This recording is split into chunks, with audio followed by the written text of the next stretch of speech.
เป็นได้คือมาแล้วพอกินแต่เหล้ายันพอหักษาน้องบุกุ้มโดยแหละอีโดนลูกกลับมากึบอีกแล้วบ่เดี๋ยวนี้โดยเอาแล้วจางเป็นเนาะเอาเรื่องคือว่าเฮ็ดแนวนั้นอ่ะนะเราได้เงินมาได้ใช้มากึบอ่ะนะเงินเขาโอนมาเวลาเจ้าส่งมาแล้วเราทื่นได้เล่าโดยแล้วมาน่ะเจ้าอยู่พี่บ่เลยอยู่พุ่นอยู่พุ่นเพิ่นเลยอยู่พี่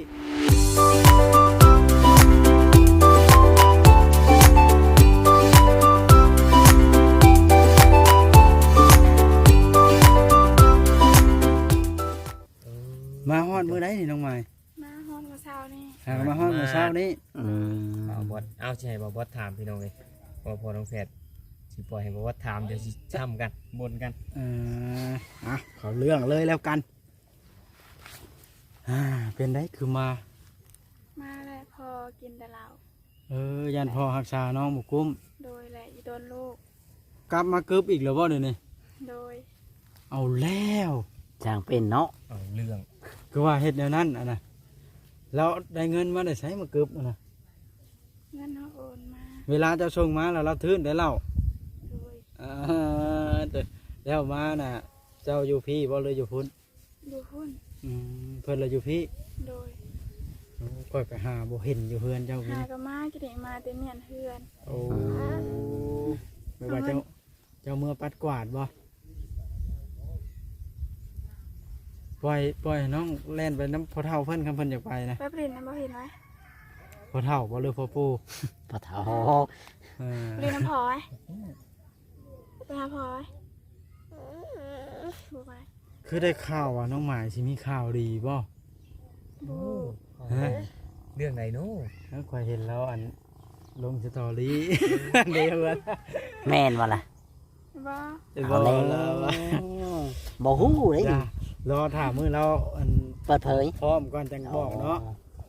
แต่นี่ยังแค่ลงสตอรี่ลิ้นเฉย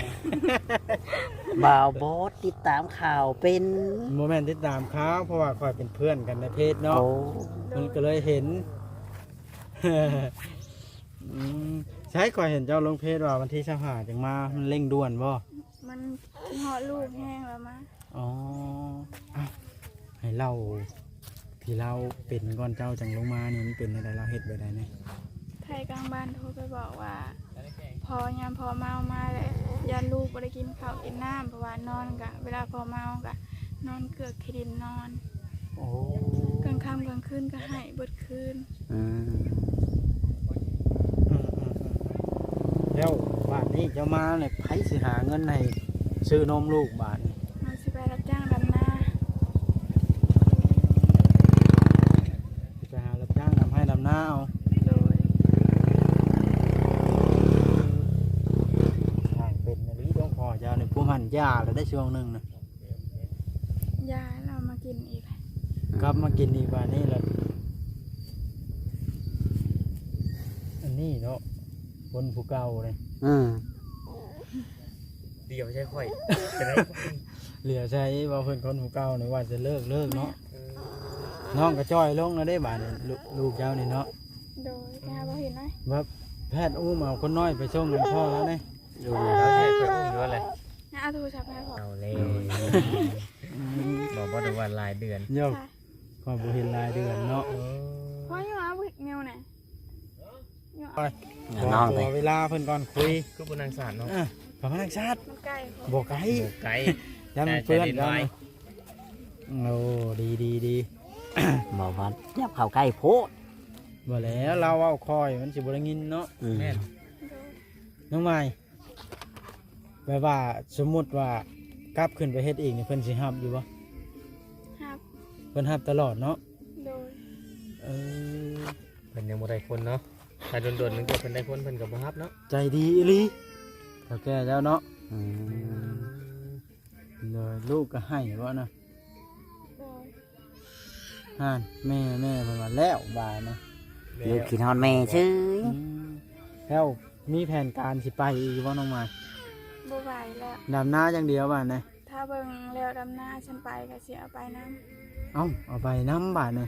โดยเฮ็ดเวียกก็บ่สะดวกแล้ว เพิ่นหาเงินเดือนไทยก็เอา เพิ่นให้เท่าไรก็เอา ดำหน้าแล้วก็บ่มีเวียกเฮ็ด อื เอ ม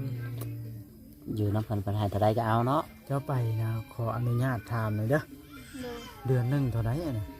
เดือน3ล้าน เดือนละ3 ล้านบาท 3 ล้านกีบ 3 ล้านกีบเนาะโอ้ตกใจเวิร์ดว่า3 ล้านบาทนี่กำลังเงินขึ้นได้กินนี่เนาะน้องก็สิไปเฮ็ด น้องให้เนี่ย น้องให้ปะ บ่จ้อยสต๊อปก่อน มีแต่ว่าสิไปสัมภาษณ์พ่อแล้วแล้วบาทนะ แม่น เพราะว่าน้องนิวให้ต้องมื้อหน้าแบบว่าลูกเจ้าหายกินฮอดเจ้าก่อนจังมาหาใหม่เด้อ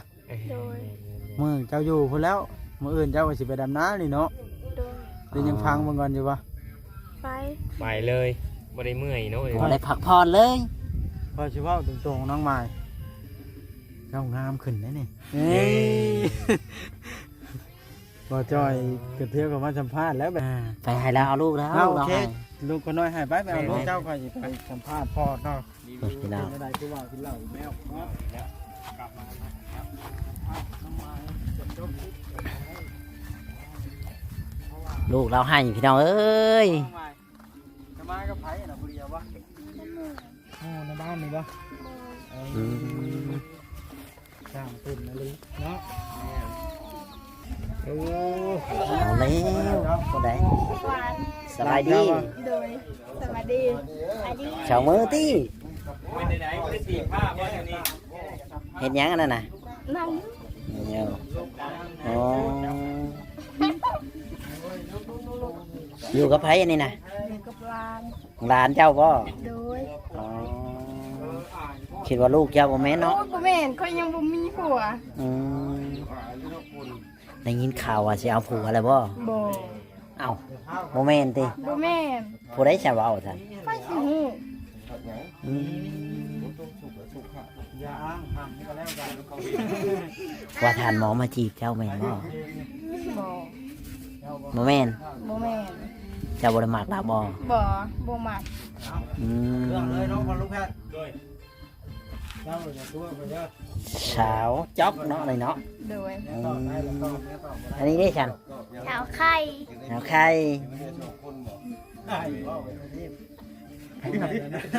ดำบ่เป็น หึ ดำบ่เป็น เป็นหยังดำบ่เป็น มือเบิ่งเดียวเพิ่นสิดำมันสิดำได้เด้ มือเบิ่งนั้นเป็นหยัง เลย มันเป็นรอย โดย อ๋อเบิ่งดู บ่ได้ กำเบิ่งดูกำได้บ่ กำได้แต่ว่ามันเบะบ่ได้ แบมือบ่ได้ โดย เป็นรอยเป็นจังนี่บ่ได้กินยาคือกินคือกินยาบ่ บ่มีเงินซื้อ บ่ได้รักษาหยัง บ่ เอาตาเด็กกำลังเปิดใจหาผัวจะได้ เป็นได้จ้ะแต่ก่อน นี่แหละพี่น้องเนาะทางน้องๆเพิ่น ในความรู้สึก เจ้าอยู่กับไผอยู่เฮือนน่ะ ผู้เดียวถ้าก็อยู่กับหลานนี่ อ๋อพ่อแม่เจ้าได้จ้ะ ไปดำนา ดำนารับจ้าง โดย ไปซื้อที่แล้วน้องแม่นว่าให้เอาไปทานมีชื่อ ดำนารั เนาะ บจ้างพี่น้องเอ้ยเพราะว่าทางสาวจอกเพิ่นก็บ่ค่อยแข็งแรงก็เลยบ่ได้ไปเนาะ โดย คันว่าแข็งแรงนี่ไปได้บ่ ไปได้ เอา บ่มักเป็นนี่ ไปได้ไปเฮ็ดเวียกได้เนาะ โดย อืมเฮือนเจ้าอยู่ไสนี่เฮือนเจ้า เด้ อ๋ออยู่เฮือนกับลูกกับหลาน โดย อืม เอามัน เพราะว่ามือ เฮ็ดไปได้ซะเนาะ ถ้าพ่อแม่มาก็ค่ำหมดแล้วเนาะ ช่องเที่ยวแล้วมีห้านัดผมนะให้พอตันให้เด้อโอ้ย นี่แหละพี่น้องเอ้ย เจ้าจ้าง500,000 โอเคพี่น้องเอ้ยคลิปนี้ก็บ่มีหยังหลายเฮาขอจบคลิปไว้ก่อนพี่น้องเอ้ยถ้าผิดพลาดประการใดก็ขอโทษขออภัยนํสวัสดีเลยสบายดีล่ะ สบายดี อืม ว่านะ เป็นในไหนเนี่ยนี่คือหัวหยองแท้ หัวยอแล้วบ่ได้วี บริวี ไปทางใดแล้วน้องหมายนะ จัก เก็บเครื่องแล้วเก็บเสื้อผ้าลูกเต้าแล้ว เป็นในไหนคือได้ยินข่าวว่าเมาขมือบ่เนี่ยนี่ บ่ได้เมาแล้วไผเมา ว่าไปตัวที่เนาะ จักแล้วเจ้าสิชื่อเอาก็ได้ชื่อ เอาแล้วบ่บอสจัดไป โอ้ยคอยบสนับสนุนไหนคนเมา เอายันว่า เราเมาสุรานุ พาลูกหลานนอนนี่บ่นี่ นอนนี่แหละกลางค่ำคืนก็นอนนี่แหละ นอนนี่เลย เป็นได้คือผู้ขึ้นนอนเทือน หมดแล้วก็เลยจะนอนนี้ก็มันเย็น เอา แล้วคนน้อยแล้วจะนอนอยู่ไส นอนน้ำค่อยแล้วพัดลมสองอันพุ่น ยุงจิบ่หามบ่ บ่หาได้มันมีพัดลมได้ เออ โอ้เด้สาวจอกมักสาวจอกบ่ ไผน่ะพอลูกแพทย์บ่ ฟอลโลแพทย์โอ้โห แนมก็บ่ได้บ่บัดนี้ เดี๋ยว ผู้สาวเจ้าบ่ สาวเขาได้ เอาแล้ว เอาถามความ เพราะ จริง เพิ่น จ้อง จัง เลย อย่างนั้นเพิ่นห่วงเนาะ มันก็สิถามนะจ๊อก แม่นว่าชาวจอก บอก ว่าเบิ่งจะ ถามจริงจังคือถามจ๊อก จ๊อกบ่ยกชื่อไปสิถาม แล้วโสดจะบ่สาวจ๊อกนะ โสด โด ได้ ย เอาแล้วถามแม่นบ่ แม่นลีบ่อันลาวว่าผู้สาวเจ้า บอกแม่น บ่แม่นซ้ำ โดย เอาแล้ โอ้ ว แสดงว่าเจ้ายังโสดบ่ได้นี่ โดย เอ้ยถึก เขาบ่ได้ว่าเขาบ่ได้ว่าฮอยกชื่อ เราเอาโยกซื่อ อ๋อเดี๋ยวคนก็เป็นเนาะเจ้า โยมักโยเขามักโยเขาคนมักโย ไหนๆพาลูกพาหลานกินหยังแต่ละมื้อแต่ละวัน กินเครียดกินเฮ็ดกินหอยไปนั่นเลย ไผไปการนะ อยู่กับเฮาแล้วไปกาด เอ้าบัดลูกหลานไผเอาซะ อยู่ตรงน้องน้ำ คนใดคนน้อยนี่เลยว่า บักนี้เลยอยู่ตรงบางงาม อ๋อ บักนี้มันบ่ได้เอาเลยมันใหญ่เลย อืม แม่น เพราะว่า เพิ่นว่าแต่ใส่บ่เป็นกลัวเนาะโยกเขาโยกว่าโยก ลูกก็สิเอามื้อนอนนํอยู่เพื่อนบ่บัดนี้ โดย อืม โธ่ คลิปนี้ บัดเจ้าสิไปดำให้ดำนาได้สิไว้น้ำไผ มือแหละอามาแตะเช้า มาชมพ่อไว้ โดย โอ้ดีดีดีดี นี่ได้ไปเฮ็ดเวียก ดำ เฮ็ด นา งา จ้าน งมันก็มื้อละ แสนห้า เนาะ อืม โดย อ่าต้องลำบากเนาะลูกก็ยังบ่ทันยานมเด้นี่ นะ คอยเก็บไปเนาะเท่าเล็กเท่าน้อย แม่น เพราะว่าได้ซื้อข้าวซื้อนมกินนี่แหละ โอ้สร้างเป็นอะไรเนาะรีบมาอย่างกระทันหันน้องไม้เฮ็ดเส้นแล้วบาดนะคอยเห็นเราโพสต์มื้อนั้นว่าวันที่เจ้าหาคอยเราบ่ฮู้มานี่มาได้ยินชาวบ้านว่าน้องไม้มาได้ว่า อืม ข้อยก็เลยมาเบิ่งแล้วแม่นอีหลี ความจริงเนาะ ความจริงพี่น้องไอ้เออสร้างเป็นเนาะ แม่น ทีมงานทีมการลงมาเลย เป็นห่วงลูกบ่น้องใหม่ โดย อ๋อ นี่พูดว่าบ่จะกูเงินให้ตัวเงินให้พ่อบ่เอา อยากให้เพิ่นมาบ่ ได้ว่า อืม เพราะว่าพ่ออยากเงินเฮ็ดงานน้ำยาอยู่บ้านพูด เจ้าสิเมื่อบ่ได้นี่ บ่อยากเงินเฮ็ดงานน้ำยาอยู่บ้าน ว้าวแล้วสิให้รถบ่ได้นี่คือเสียงสั่นเสียงนั้นแล้วโอ้ยบ่ แม่นบ่น้องใหม่ บ่ได้บ่ พอจะสิเมื่อบ้านบ่ บูน้ำลาว อ๋อ แสดงว่าเราน้อยใจลูกป้าทิ่มบ่ได้เนี่ย เนี่ย ฮะ เงินเฮ็ดงานเขาอยู่บ้าน เป็นยังไงเนี่ยล่ะคือให้นะ เริ่มไปไกลแล้วเจ้าเนาะ คิดฮอดลูกสาวบ่ลูกสาวมาดีใจบ่ เอาเลยคือโน้ตเลยลูกสาวก็อยู่ใกล้ๆเลย เขาถาม บ่ อันนี้ถ้าเบ้ามาแล้วมันต่ำบ่ ตามคือลุง บังครับ คือทันหมอนะ ตามอีกแล้ว ตามอีกคือทันหมอ เอาแล้ มันตาว ย้อย เพราะเอาจากเมื่อให้นานน้ำเล่เขา อืม เอาแม่เจ้ายังอยู่บ่ แม่เขายังนุ่มๆอยู่เลย แล้ว เอาแล้ว เจ้าได้โทรหาเพิ่นแล้วบ่จากเมืองนะ บ่ได้โทรกับเมื่อเขาจากเมื่อกับเมื่อ หูจักทางอยู่บ่มึงอะนะ ป้าต้องไปจ้างบุตรทางเลขที่13 คิดจะให้แล้วให้โดดบ่ได้เลย เป็นยังไงคือให้คิดฮอดแม่บ่ เขาคือหลายนี่เหรอ มันอยู่เอาน้องไม้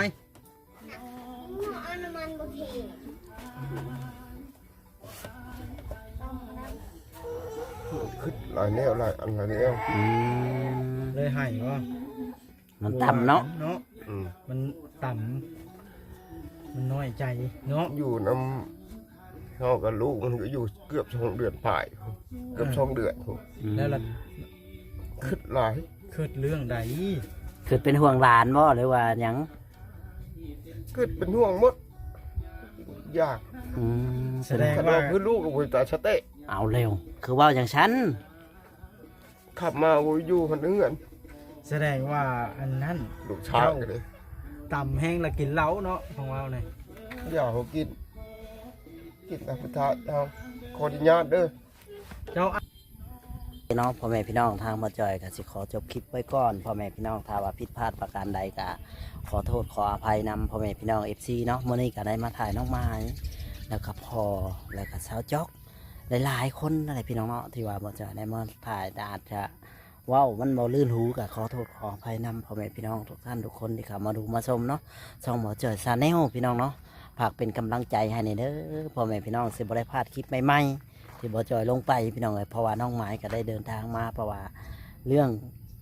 ลูกนั่นแหละเพราะว่าพ่อก็ปล่อยให้ลูกบ่ฮู้ว่าจะกินหยังพี่น้องเนาะอยู่จังใดกินจังใดเพราะว่าทางน้องเพิ่นก็เป็นห่วงลูกก็เลยได้กลับมาพ่อแม่พี่น้องจังใดก็ฝากเป็นกำลังใจให้น้องเพิ่นแน่พี่น้องเนาะก็อีตนน้องเพิ่นอยู่ก็อยากได้เงินอยากได้ค้ำตอนสุดท้ายก็บ่มีฮอดเงินสี่จ้างค่ารถมาพ่อแม่พี่น้องเพราะว่าพ่อก็กินแต่เหล้าแต่ยาอย่างเดียวพี่น้องเลยเนาะปล่อยลูกปล่อยหลานไว้แบบลำพังจนชาวบ้านโทรไปบอกพี่น้องก็น่าสงสารเนาะก็ได้น้องเพิ่นจำเป็นก็ต้องเดินทางมาดูแลลูกตัวเองพี่น้องโอเคพ่อแม่พี่น้องคลิปนี้ก็สิบ่มีหยังหลายฝากกดไลค์กดแชร์กดติดตามให้กำลังใจในเด้อสวัสดีและสบายดีเนาะพ่อแม่พี่น้อง